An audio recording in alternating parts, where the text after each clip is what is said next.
nós estamos falando de um tema que causa, infelizmente, muita polêmica, muitas vezes até brigas, né, nos meios cristãos evangélicos, que é sobre a doutrina da predestinação.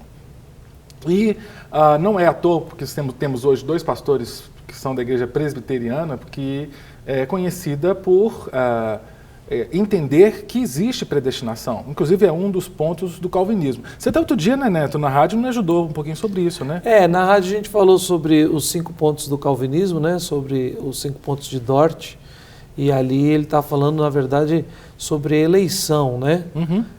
Que são 2 pontos diferentes, que eles andam em conjunto, porque a gente não entende a nossa doutrina de forma separada. Mas, por exemplo, o que trata muito bem a respeito desse tema de predestinação é o 3º capítulo da Confissão de Fé de Westminster.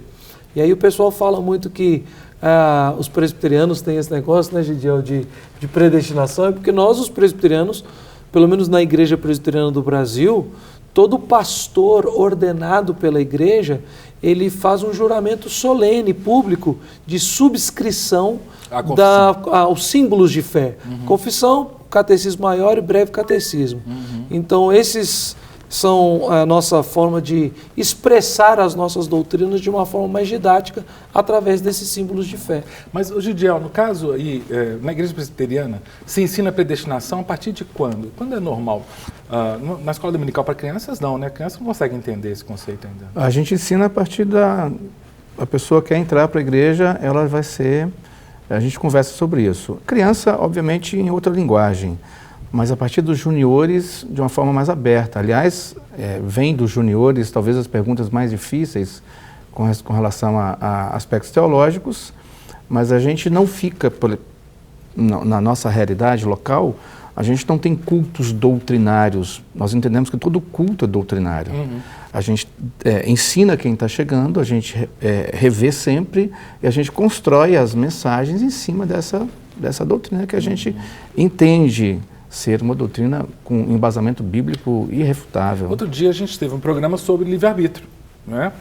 E a minha colocação foi exatamente essa. Qual a base bíblica, né, do livre-arbítrio? Eu faço a mesma pergunta para vocês. Qual é a base bíblica da predestinação? O que é predestinação e qual a base bíblica? Olha, primeira base, acho que o texto que eu mais gosto de estudar a respeito disso é Efésios capítulo 1, somente do versículo 3 até o versículo 14, né, que é uma oração do apóstolo Paulo ali na introdução.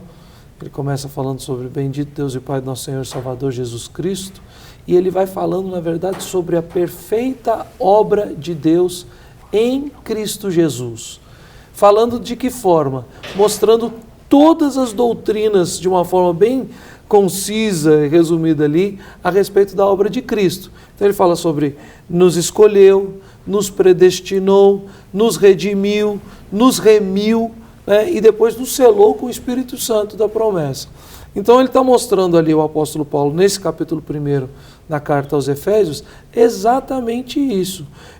A ideia de que todas essas doutrinas estão casadas. O que é predestinação? Uhum. É o fato de Deus soberano, em Cristo Jesus, preparar todos os nossos dias e determinar tudo aquilo que fazemos para que isso resulte em glória ao seu nome. Aos eleitos do Senhor, para que eles, de fato, tenham um encontro com Cristo e vivam para a glória de Cristo. E há outros que foram pré-ordenados para o juízo também. Então, vasos de honra, vasos de desonra. Mas aí Gidiel, entra aquela questão que muita gente vem trazer, né? Mas Deus está predestinando a pessoa para o inferno? Dura isso, né? Talvez seja porque é a questão que... Talvez seja a parte que mais incomode. Isso. Mas é a verdade. E quando a gente fala sobre predestinação, invariavelmente a gente está falando sobre preterição. Fala sobre a escolha de Deus, o fato de Deus ordenar os atos, também fala do outro lado, né? A predestinação coloca Deus como Deus. Tudo começa com Ele, tudo termina com Ele, é o poder que Ele tem, é o direito que ele tem como criador. O pastor Neto citou aqui Efésios e Romanos também, é espetacular com relação a esse assunto.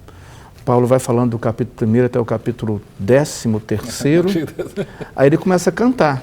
Eu não cantaria, talvez o Neto pudesse cantar. Ou a profundidade da riqueza, tanto da sabedoria quanto do conhecimento de Deus, quem conheceu a mente do Senhor, quem primeiro deu a ele, para depois receber.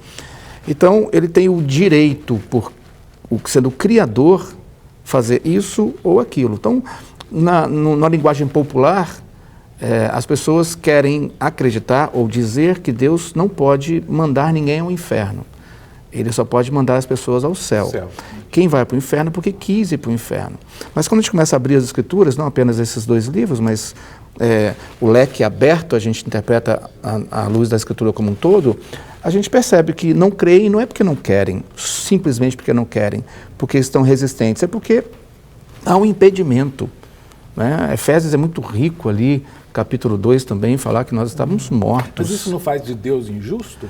Não. Não, o problema é interessante. Quando você cita, né, Romanos, né, para o capítulo 11, né, a partir do versículo 30 ali. Porque fala de Israel, né? Aí você tem ali o capítulo 3, na verdade, o 7º ponto da confissão de fé, que ele usa expressões diferentes para falar a mesma coisa. Ele está dizendo o seguinte: segundo o inescrutável, aí o pessoal sempre fala inescrutável, né, de comer ou de beber, né? Ou seja, segundo o inescrutável conselho da sua própria vontade, ou seja, segundo o conselho de Deus, que nós sequer podemos sondar, alcançar, atingir, né? Pela qual ele concede ou recusa misericórdia, como lhe apraz. Então, na verdade, a ideia que a confissão de fé está tratando aqui também não é meramente ordenar para o inferno, mas que, na verdade, naturalmente, todos nós somos merecedores do inferno. Isso é Bíblia. Agora, Deus pode conceder misericórdia a quem Ele quiser. Às vezes a gente fica naquela, poxa, mas Deus manda pessoas para o inferno. De fato, Ele manda. Mas há também a ideia da responsabilidade humana, que ela não contradiz a nossa doutrina da predestinação, mas Deus está dizendo assim, olha, a confissão de fé está dizendo a respeito de Deus. Deus pode ter misericórdia de quem Ele quiser. E isso é um atributo da sua vontade, uma característica da sua vontade, que cabe somente a Ele. Eu estou com tanta pergunta aqui, mas deixa eu chamar o pessoal que tem pergunta de casa, né? Se você está mandando pergunta, você lembra, nosso WhatsApp é 31 98402 9756, 98402 9756. Vamos a uma pergunta que foi gravada, vamos lá. Meu nome é Késia Carolina, moro em Santa Luzia. Eu queria fazer uma pergunta, como fica o livre-arbítrio do homem? Somos todos robôs? Bom, pois é. Somos robôs? Porque se Deus pré-ordenou tudo... Então, não podemos confundir predestinação com fatalismo. Né? Quando a gente fala sobre predestinação, a primeira pergunta que surge é essa, né, Neto? E o livre-arbítrio? Eu pergunto, e o livre-arbítrio? Eu sei que já trataram de um programa aqui sobre o livre-arbítrio. O que se entende por livre-arbítrio, de uma forma geral, quando fala sobre a doutrina da predestinação, a gente está falando sobre a livre agência, né? Sobre algum tipo de liberdade que não tem relação à nossa ligação com Deus. E só uma outra observação também. Quando a gente fala de predestinação, as pessoas até acham que João Calvino que criou esse termo, criou esse assunto. Isso está muito antes de João Calvino, está muito lá atrás, desde a criação, desde o livro de Gênesis, a gente vê essas questões bem definidas. A predestinação não interfere no livre-arbítrio, porque o livre-arbítrio não existe nesse conceito de eu poder escolher Deus ou não escolher Deus espontaneamente, sem uma ação externa, sem uma ação do Espírito Santo. Então, a gente não discute a questão do livre-arbítrio antes da salvação. Depois da salvação, eu sei que é um pouco polêmico essa questão também. Você falou de livre-agência e livre-arbítrio, qual que é a diferença? Então, livre-agência você, por exemplo, você tropeçou numa pedra, o fatalismo está dizendo, não, tinha que ser assim. Você mora no Gutierrez ou você mora na Savassi? Não, estava predeterminado por Deus, antes dos tempos eternos, que você moraria naquele apartamento. Vou colocar uma posição pessoal. Não creio que Deus tinha um CPF para eu casar com ele. Aquela questão da alma gêmea. Isso. Eu creio que Deus estabeleceu princípios que eu preciso observar Sim. ao escolher uma esposa. Tem balizas para você. Exatamente. Né? Então, eu não passo pelo caminho do fatalismo. O Salmo 139 diz que todos os nossos dias estavam contados, estavam determinados. A livre agência tem a ver com isso. Eu posso ir para aqui, eu posso ir para ali, eu não posso ir para cima. Eu posso ir para o lado, eu posso ir para cá, eu não posso me ligar a Deus se Deus não vier até mim. Isso desde Adão. Adão, depois do pecado, não procurou Deus. Deus procurou Adão. E desde então, a história da criação, a história da humanidade mostra Deus em busca do homem. Jesus diz lá, Lucas capítulo 19, que ele veio buscar o perdido. Não é o perdido que vai buscar o Senhor Jesus Cristo. João capítulo 14, capítulo 16, que trata sobre a obra do Espírito também, é o Espírito que vem trazendo convencimento. Existe um ponto que é bem agudo dentro dessa questão da predestinação, que diz que a não existência do livre-arbítrio diz que eu não posso escolher Jesus. Eu discordo, eu tenho que escolher Jesus. A questão é quando é que eu escolho Jesus. Quando eu vou escolher o Senhor Jesus Cristo? Quando o Espírito me convenceu do pecado, do juízo, da justiça, quando Ele tirou a venda dos meus olhos, quando Ele colocou vida em mim. Mas o Espírito, ele só vai convencer os eleitos? Sim. E ele fala com os não eleitos? Não. Não? Não. É uma das doutrinas do calvinismo, né? Isso faz A parte... irresistível graça é essa? A graça irresistível. Graça irresistível, Ou seja, é impossível que o Espírito de Deus fale ao coração de alguém e essa pessoa resista o chamado do Espírito Santo de Deus. O Espírito nos fala pela sua palavra e pela palavra nós somos convencidos e convertidos do nosso mau caminho. E nós defendemos então que esse chamado não pode ser resistido. Não, olha, eu não quero Deus agora, eu vou bater a porta na cara dele e coisas do gênero, né? Não, hoje não.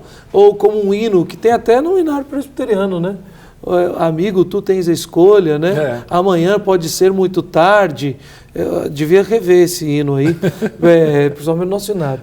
Mas... nós não cremos nisso, essa doutrina nós não cremos, porque nós cremos a partir do momento que nós cremos que nós estamos mortos nos nossos delitos e pecados. Nós estamos totalmente incapazes de escolher qualquer coisa. Um dia, por exemplo, eu lembro o dia que eu tive um encontro com Jesus Cristo, foi no acampamento Ebenezer, vocês conhecem, eu lembro o dia e tal, que aquele dia eu falei, eu quero esse Jesus. Eu também falei, mas aí, quando eu falei que é um pouco agudo, alguns interpretam de uma forma um pouco aguda, dizendo que você não pode fazer isso. Eu discordo, porque a palavra de Deus diz que se você crer com o coração e confessar com a sua boca, você vai ser salvo. A questão para mim é, quando é que eu creio com o coração? Eu não vou crer se não tiver uma ação externa, direta de Deus. Nós chamamos isso, até uma linguagem assim, mais... isso é a monergia, o monergismo, é uma ação unilateral de Deus. Deus me justificou. Às vezes as pessoas confundem salvação com santificação, por exemplo. Então, da santificação não tem papel. A santificação é a sinergia. Deus comigo, eu com Deus. Deus vai fazer por mim aquilo que eu não posso fazer, mas não vai fazer por mim aquilo que é minha responsabilidade fazer. Agora, eu já ouvi várias vezes o Judiel Neto, né? Então eu te chamo de primeiro nome porque eu sou até mais velho que eles, não posso chamar de primeiro nome, né? Pastor para pastor. Mas eu já ouvi várias vezes a pessoa falando o seguinte, então... por que eu vou ficar pregando o Evangelho? Eu só vou pregar porque é eleito, porque você depende do Espírito Santo. Você já ouviu isso? Eu ouvi. Lembra quando você citou o programa da rádio que a gente veio? Foi bem interessante. E uma das coisas que eu falei ali naquele dia foi exatamente isso. Se você prega na certeza e na convicção de que a pessoa que está ali pode aceitar ou não, e que fica ao bel prazer do coração humano, que é por natureza rebelde a Deus, isso deve ser, na verdade, desesperador. Porque se você está pregando e você está confiando que ali, pelo seu argumento, pelo seu conhecimento bíblico e teológico, você tem que convencer aquela pessoa, isso é desesperador. De duas uma. Ou porque as pessoas vão se converter aos borbotões e você vai acreditar que você está fazendo uma obra que não te pertence, então você está tomando o lugar da própria pessoa de Deus, ou você vai se sentir a pessoa mais miserável do mundo, porque você vai pregar, e de repente vai passar 20 anos no lugar e não vai ter uma pessoa que vai se converter. Então você vai achar que, tipo assim, estou fazendo alguma coisa errada.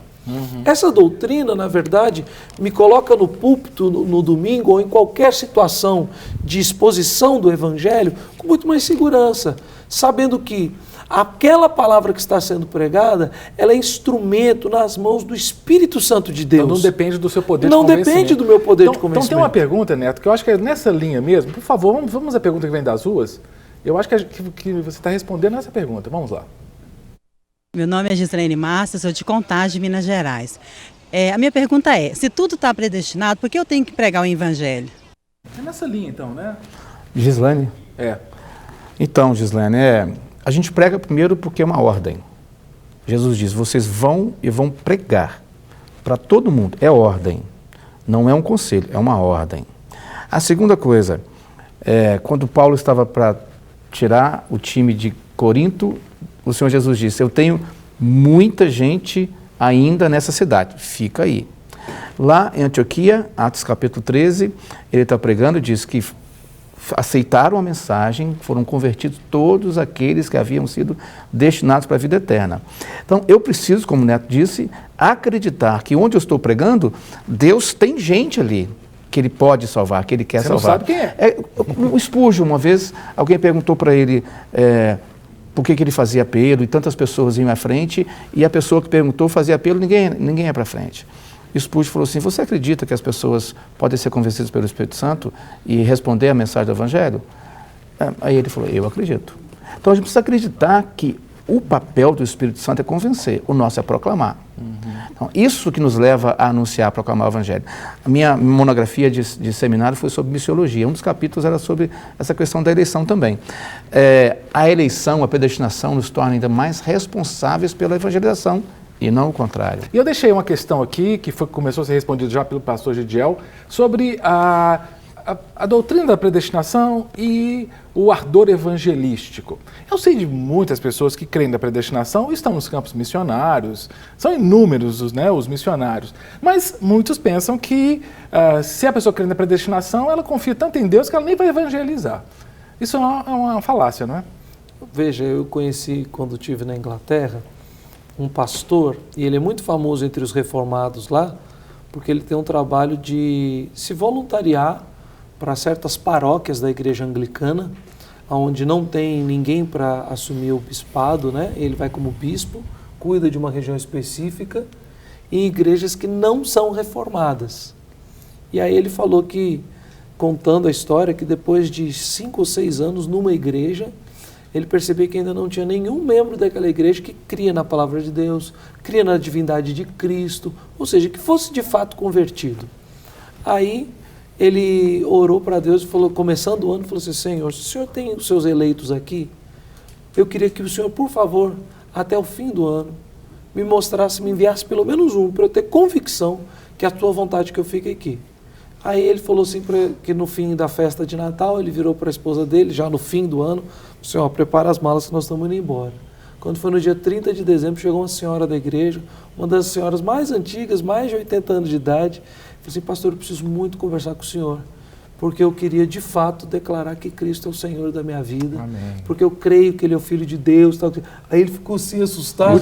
Aos 45 do segundo tempo. Aí ele Desfaz a mala. chegou em casa para a mulher e falou assim, ó, não vamos embora. E ele está há 15 anos numa região, pelo menos quando eu estive lá em 2012, então se ele continuar lá, naquela época ele estava 15 anos na mesma região, e a convicção dele é o seguinte, eu não sei quantos são, mas o Senhor o sabe. Então eu não me preocupo quando eu batizo 5 ou quando eu batizo 50. Os que são do Senhor virão, o Senhor há de trazê-los. Mas ele continua pregando todos os dias. Ou seja, certo de que o Senhor está no controle. Uhum. Então, para mim, é muito mais fácil pregar. Mas isso não pode gerar acomodação, não? A pessoa fala assim, Deus que tem os eleitos. Não, mas, Cássio, eu estou pensando aqui. Eu acho que isso tem muito mais a ver com a pessoa do que com a doutrina. Uhum. A paixão evangelística tem a ver com a paixão pelo Senhor da igreja, pela palavra, aquilo que queima no nosso coração. Então nós podemos usar, na nossa realidade da oitava, por exemplo, todas as nossas ações são evangelísticas. Nós não temos um culto evangelístico, todo culto é evangelístico, a escola bíblica é evangelística, o trabalho com criança é evangelístico, a tarde que as mulheres estão fazendo artesanato é evangelístico, não só quando a gente sai e vai para uma cidadezinha distante para especificamente falar, é um trabalho evangelístico, tudo gira em torno da evangelização. Agora, tem esse risco, a pessoa descansar e falar, não, Deus sabe, Ele vai cuidar. Mas Ele nos deu o privilégio de sermos os proclamadores. Então, na missiologia a gente fala de duas ações, a centrípeta e a centrífuga. E a igreja, às vezes, em alguns casos, está muito mais centrada nessa questão da ação centrípeta. Deus vai trazer. Mas, na verdade, a igreja recebeu a missão de ser centrifugadora, de ir encontro. Se as pessoas vão ou não aceitar a mensagem, nós estávamos conversando aqui no intervalo, Neto, sobre a questão de não negociarmos a mensagem. Nós podemos alterar métodos, método, mas não a mensagem. Porque o que está acontecendo... É a mensagem e a palavra que convence, não é o método que convence. Porque hoje em dia você vê alguns movimentos que crescem absurdamente, mas o que se prega não é o evangelho. Se prega prosperidade, se prega doutrinas mil e não prega foi cruz. exatamente isso que eu falei com o Gidiel. Eu falei assim, se eu acredito de fato e de verdade que eu tenho a responsabilidade de convencer A, B e C, eu começo a negociar a mensagem e usar de todo e qualquer artifício para atrair pessoas. Atrair pessoas, nós temos muitos homens que não tem nada a ver com religião, que têm esse poder.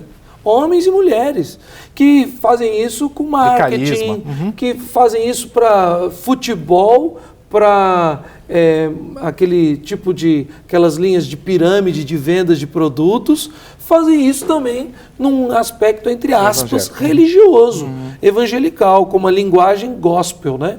Agora, pregar a mensagem da palavra de Deus, e você vai ver, às vezes tem gente que você está...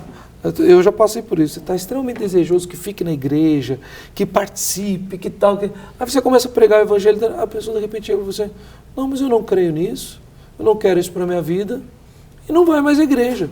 Poxa, afastei a pessoa. Não, a minha obrigação é pregar a verdade do evangelho. Pregar em amor, né? Pregar levando consolação, mas exortação. Agora, se a pessoa chega e fala assim, nego isso, não creio que a Bíblia é a palavra de Deus, não creio que Jesus é o Filho de Deus, o que eu posso fazer? Verdade. Nós estamos recebendo mensagem aqui de um ouvinte que é do Pará, de Maracajá do Pará. Quero agradecer, só que o celular acabou de sair, que eu perdi a senha do celular, que é o celular daqui. Depois que salvar, me derem que a senha do celular aqui, eu vou achar o nome do nosso ouvinte. Nosso ouvinte não, nosso telespectador. Mas nós temos outra pergunta que vem das ruas, né, para os nossos pastores aqui. Vamos lá, sobre predestinação. Meu nome é Maria Cassimira e eu queria saber se Deus predestinou as pessoas para viver no inferno. Opa, essa pergunta a gente até começou o programa com ela, mas só quero aproveitar que eu consegui a senha aqui rapidinho. A pessoa que manda é deixa eu tirar o óculos aqui que é para longe, Jaflet Damenan. Neto, vê se é Jaflet mesmo, porque você está enxergando melhor que eu. É Jaflet? Jaflet Daneman, de Maracajá, Pará. Legal. Nunca tinha ouvido. Jaflet, nome diferente. Eu não posso falar nada, meu nome é Ludgero, né? Então... Eu menos ainda. Não tenho nada Só contra. tem nome diferente aqui. Jaflet, seja muito bem-vinda. É um prazer assistir você. Bem-vindo. A gente não sabe. Mas, Jaflet, muito obrigado pela sua mensagem. Você que é do Pará assistindo aqui a Rede Super, né, diz que é um prazer nos assistir. Que bênção. E a senhora lá da nossa pergunta das ruas disse, né, sobre a questão da predestinação. O que vocês acham, queridos? Deus não predestina alguém para o inferno? É forte isso, né? Tem um versículo da Bíblia que diz assim, a gente desdobra o versículo, porque você fazer toda a teologia, a doutrina acima de uma frase é complicado. Aquele que crê está salvo. O que não crê está condenado. Aí eu volto naquele mesmo ponto. Quem não crê e por que não crê? Aí vamos lá para 2 Coríntios capítulo 4. Para quem que o nosso evangelho está encoberto? Para os incrédulos. Por que são os incrédulos? Porque Satanás, o Deus desse século, cegou o entendimento. Vamos para Efésios capítulo 2. Estavam mortos, sem menor poder de reação. Debaixo do governo do príncipe da potestade do ar. Esse texto de Efésios capítulo 2 é tão sensacional que diz assim: mas Deus, sendo rico em misericórdia, por causa do grande amor com que nos amou, nos deu vida. Então, a história de uma pessoa que não tem essa conjunção adversativa para mudar, continua no rumo do inferno. Né? Eu sei que é pesada essa questão. Deus fez alguém para ir para o inferno? Na minha Bíblia está escrito, não com essas palavras, mas com essa significação. Deus é injusto? Veja outro capítulo. Nós vamos para Romanos capítulo 4, por exemplo, diz: quem é você para falar que Deus é injusto? O que Neto estava falando a respeito de pregar a palavra. Paulo diz para Timóteo: prega a palavra.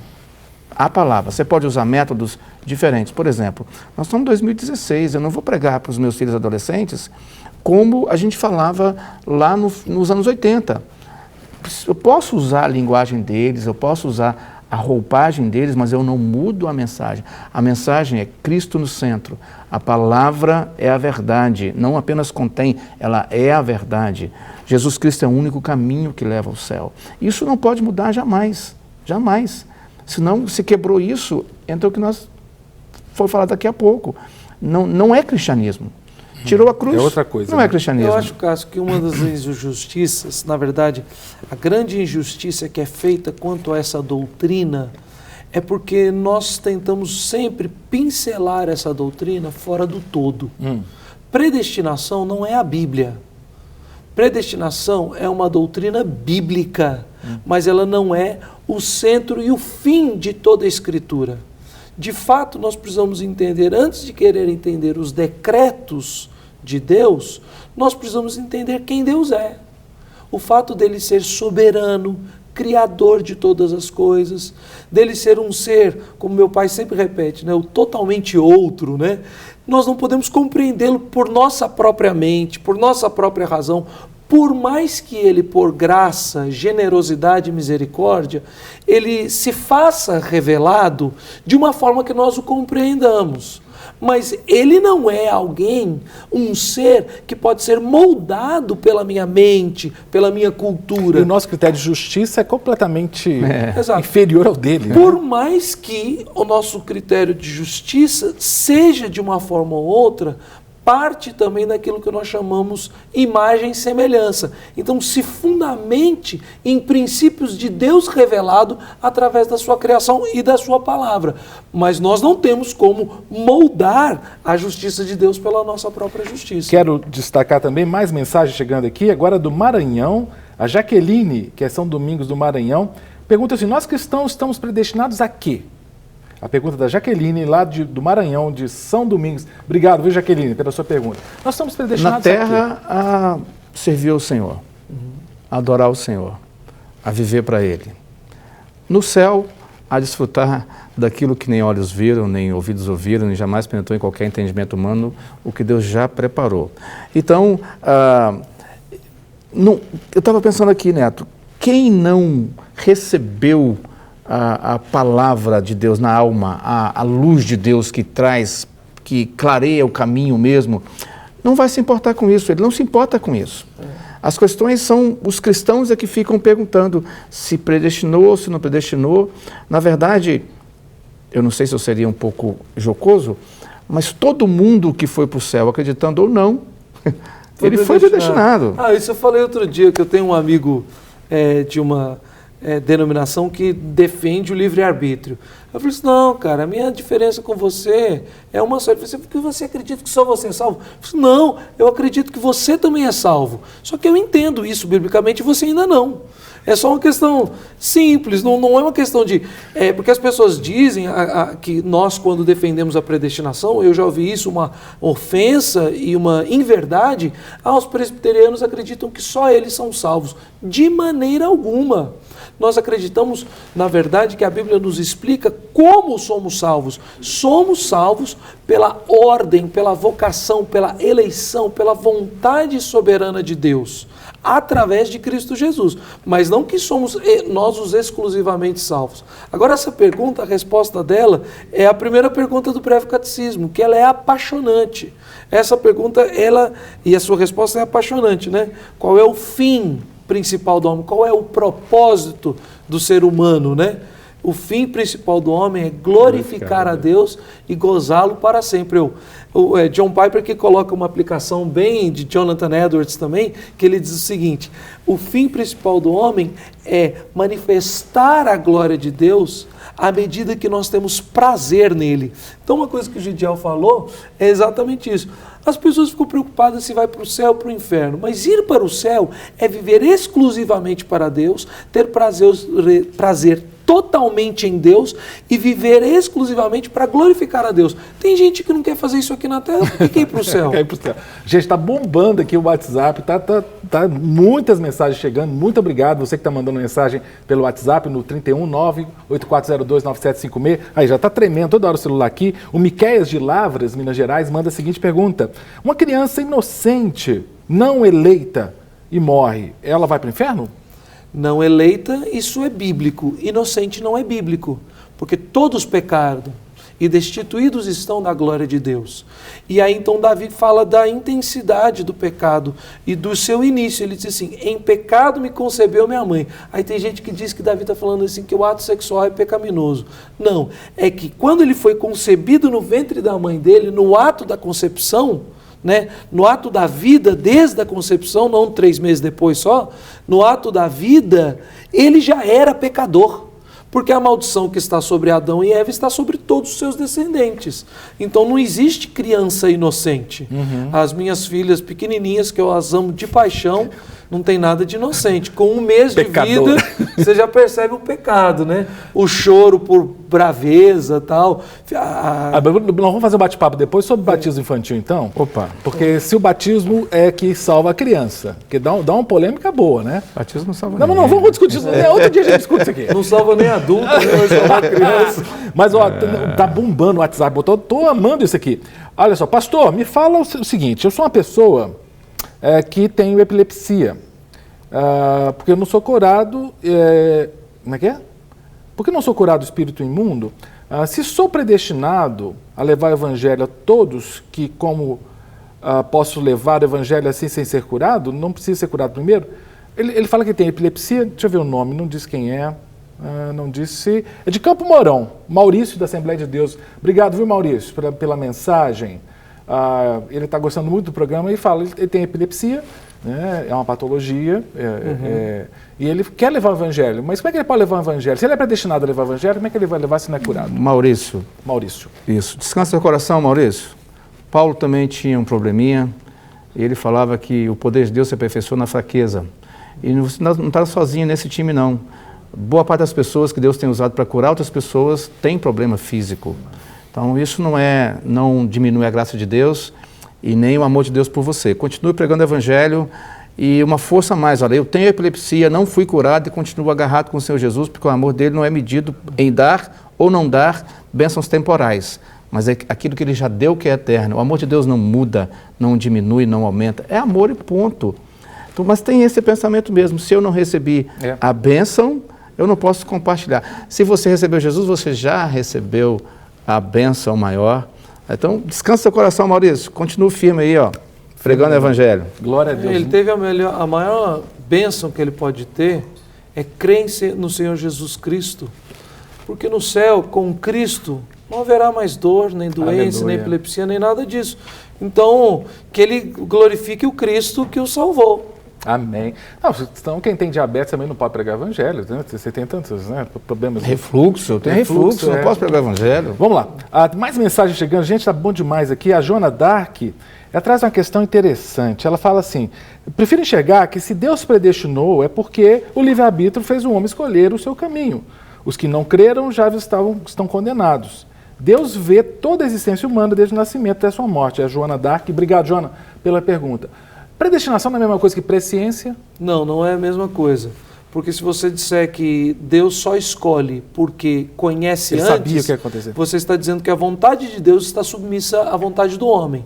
Você simplesmente está dizendo que Deus se submeteu à vontade do homem porque, como ele é eterno, ele conhecia antes. Mas nós afirmamos nessa doutrina que Deus é totalmente soberano. Então, ele sabia antes? Sabia. Mas sabia por quê? Porque ele determinou quem seria eleito, não porque ele viu, foi pego de surpresa, previu e falou assim: fulano. Porque de repente podia ter sido pego de surpresa, né? Joana, permita-me discordar de você. A questão é, quando eu falo sobre predestinação, quando eu leio predestinação da Bíblia inteira, viu, pastor Cássio? É impressionante. Eu digo assim, cara, Deus é muito Deus. É muito Deus. Ele não está implorando para você aceitá-lo, ele não está submetendo as nossas pirraças, não. E a Bíblia diz que para eu recebê-lo eu preciso de fé. Mas a fé não é minha. Ele chega e diz, toma fé, Neto. E ele acreditou, toma fé, Cássio. Ele acreditou. Eu nasci numa igreja, não dentro da igreja, obviamente, nasci num lar evangélico. Minha conversão foi aos 19, com todo o conhecimento que eu tinha, doutrinário e bíblico, aos 19, quando um dia o Senhor despejou fé no meu coração e disse, creia. E eu criei e fui, e quis. Aí a única coisa que eu queria era Ele, era estar com Ele. Então, a presciência, claro, Deus vê tudo, mas não é porque Ele vê tudo e sabe tudo que Ele salva porque Ele é Deus. Para receber todas as novidades do canal, inscreva-se e se curtir o vídeo, clique em gostei. Aproveite para acompanhar a Rede Super nas redes sociais.